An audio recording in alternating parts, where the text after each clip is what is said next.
Hello everyone, कैसे हैं आप सब। मैं हूं आपका अपना निजी सलाहकार अमित राज शर्मा और आप देख रहे हैं यू द रियल। जैसा कि आपको पता है कि हम आपके ही प्रश्नों के अनुसार वीडियो लाते हैं। समय समय पे आपने HDFC लाइफ के अलग अलग पॉलिसी के बारे में हमसे पूछा तो हमने आपको वीडियो उसके ऊपर दी। अब आप जानना चाहते हैं HDFC लाइफ कंपनी के बारे में ही इम्पोर्टेंट जानकारी, तो इसी वजह से आज की वीडियो में हम HDFC life insurance company limited की डिटेल को जानेंगे। शॉर्ट में समझेंगे, लेकिन यकीन मानिए आपको पूरी डिटेल मिल जाएगी।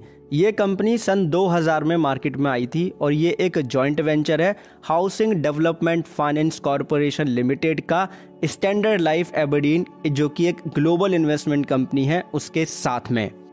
बात आती है इसके स्टेक होल्डरशिप की, तो HDFC लिमिटेड के पास में 50% इसकी इक्विटीज़ हैं, स्टेक होल्डरशिप है, और 8.9% स्टेक होल्डरशिप है, इक्विटी होल्डरशिप है स्टैंडर्ड लाइफ एबरडीन के पास में। अब जो बैलेंस जो इक्विटी है वो पब्लिक शेयर होल्डिंग के लिए कंपनी ने रखी है, क्योंकि कंपनी लिस्टेड है ऑलरेडी शेयर मार्केट में। ये चीज़ आप लोग जानते हैं। इस कंपनी के जो चेयरमैन है उनका नाम है श्रीमान दीपक एस पारेख और managing director and chief executive officer हैं मिस विभा पदलकर। बात करते हैं कंपनी के टच पॉइंट की, तो सोशल मीडिया से लेकर इनका ऑफिशियल वेबसाइट है, इनका एप्लीकेशन है, उसके साथ इनके पास में 1 लाख से ज़्यादा एजेंट हैं आज के दौर में, और इसी के साथ में 421 से ज़्यादा इनके पास ब्रांचेस हैं 980 से ज़्यादा शहरों में। उसी के साथ उनके कॉरपोरेट जो क्लाइंट्स होते हैं वो भी हैं, जो इनके बिहाफ में इंश्योरेंस पॉलिसी सेल करते हैं, राइट, और बैंक भी सेल करते हैं, तो नेटवर्क काफ़ी अच्छा है। अब बात करते हैं टोटल ग्रॉस प्रीमियम की, तो वित्तीय वर्ष 2017 में 19,445 करोड़ का इन्होंने प्रीमियम कमाया, राइट, टोटल। और वित्तीय वर्ष 2019 में 29,186, वित्तीय वर्ष 2021 में 38,583 करोड़ का टोटल प्रीमियम आया। टोटल प्रीमियम का मतलब है यहाँ पे कि ग्रॉस प्रीमियम। तो इस तरीके से आप देखते हैं कंटिन्यूस ग्रोथ इन्होंने यहाँ पे बना के रखी बिजनेस में भी, चाहे वो टोटल प्रीमियम की ही क्यों ना बात हो। अब बात आता है असेट्स अंडर द मैनेजमेंट, तो वित्तीय वर्ष 2017 में 91,742 करोड़ का इनके पास असेट्स अंडर द मैनेजमेंट रहा। AUM का मतलब यह होता है असेट्स अंडर द मैनेजमेंट। एक ग्रोथ पैटर्न इन्होंने मेंटेन किया और वित्तीय वर्ष 2021 में 1,73,839 करोड़ रुपए का असेट्स अंडर द मैनेजमेंट इस कंपनी के पास हो चुका है। ठीक है, तो अब यहाँ पे देख रहे हैं कि कोविड जब आया उसके बाद में भी इन्होंने ग्रोथ किया और कोविड में भी ग्रोथ को मेंटेन इन्होंने रखा। वैसे भी कोविड में तो लाइफ इंश्योरेंस हो चाहे हेल्थ इंश्योरेंस हो, इन कंपनीज को फायदा ही हुआ है, क्योंकि लोगों ने पॉलिसी लेना शुरू कर दिया है, समझना शुरू कर दिया है। अब बात करते हैं क्लेम सेटलमेंट रेशो की, तो यहाँ इस चार्ट में इंडिविजुअल और ओवरऑल दोनों ही क्लेम का रेशो यहाँ पे दिया गया है। वित्तीय वर्ष 2017 में कंपनी का ओवरऑल जो क्लेम रेशो था वो था 99.2% और इंडिविजुअल कैटेगरी का जो डेथ क्लेम रेशो था वो था 97.6%।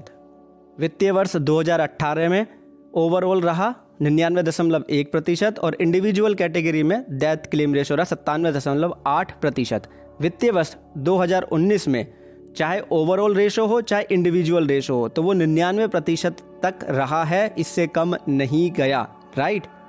और वित्तीय वर्ष 2020 में भी अगर आप देखते हैं यहाँ पे इंडिविजुअल हो चाहे ओवरऑल कैटेगरी का हो तो दोनों को आप देखेंगे तो 99% का ही रहा है। तो मतलब हाई क्लेम रेशो ये मेंटेन किया है इन्होंने लगातार 2017 से लेके वित्तीय वर्ष 2021 तक भी, राइट, क्योंकि वित्तीय वर्ष 2021 में 99.4% ओवरऑल क्लेम रेशो रहा और इंडिविजुअल कैटेगरी में 98% का क्लेम रेशो कंपनी ने मेंटेन किया है। तो ये हाई क्लेम रेशो है, इसको आप बोलेंगे कि हाँ लगातार कंपनी क्लेम दे रही है, ऐसा हमें यहाँ पे पता लगता है।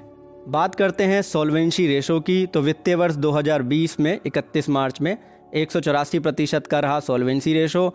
31 मार्च 2021 में सॉल्वेंसी रेशो रहा है 201%, जबकि रूल्स एंड रेगुलेशन जो है IRDA के उसके अकॉर्डिंग 150% रहना चाहिए।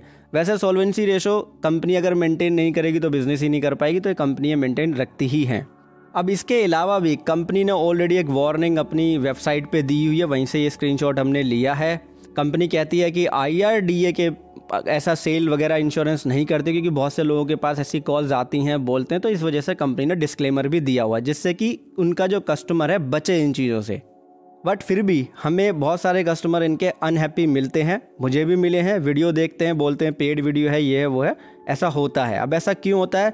क्योंकि जो बहुत सारे लोग हैं जो पॉलिसी लेते हैं वो शब्दों पर ध्यान देते हैं, पॉलिसी डॉक्यूमेंट में क्या लिखा है उस पर ध्यान नहीं देते हैं या कहीं की समझने की कोशिश भी नहीं करते हैं।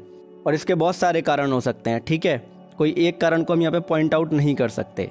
अब इसी के साथ में लोग फ़ोन कॉल पे फेक ऑफर्स के थ्रू पॉलिसी बाय कर लेते हैं या रिन्यूअल के उनको अलग अलग ऑफर आ जाते हैं, जैसे कि लोन हो गया, पॉलिसी को रीस्टार्ट कराना हो गया, उस पर आपको हाई बोनस मिल जाएगा, लोन मिल जाएगा, बोनस मतलब रिटर्न भी आपको अच्छा मिल जाएगा। बहुत सारे ऐसे फेक ऑफर्स आते हैं जिनसे वो कंफ्यूज हो जाते हैं।